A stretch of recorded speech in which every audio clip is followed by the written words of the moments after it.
Et parmi les nombreux crimes commis par la France coloniale en Algérie, l'un des plus graves reste le lancement des essais nucléaires il y a 65 ans. Ces explosions qui ont laissé des séquelles dramatiques sur la santé et l'environnement des populations, notamment dans le sud du pays, sont restées longtemps dans l'ombre. Dans des essais que la France refuse toujours de reconnaître comme des crimes contre l'humanité. Raouf Hamouche. Une explosion nucléaire 5 fois plus forte que celle d'Hiroshima au Japon.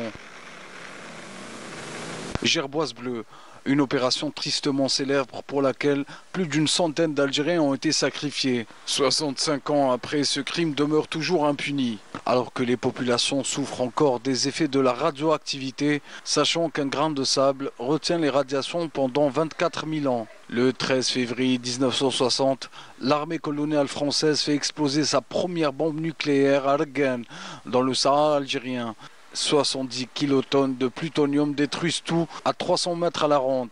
En tout, la France a procédé à l'explosion de 17 bombes atomiques, témoignant des procédés barbares du colonisateur français. Le désert algérien a été utilisé comme terrain d'expérimentation et les populations comme de véritables cobayes. Les conséquences désastreuses des radiations sont visibles jusqu'à aujourd'hui.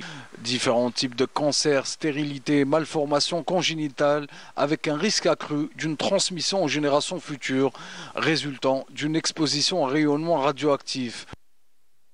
À ce jour, la France persiste dans son refus de remettre les archives, ainsi que les cartes topographiques des lieux d'enfouissement des déchets nucléaires et celles de la délimitation des zones contaminées pour éviter de nouvelles victimes, et s'obstine jusqu'à aujourd'hui à ne pas assumer sa responsabilité morale et juridique.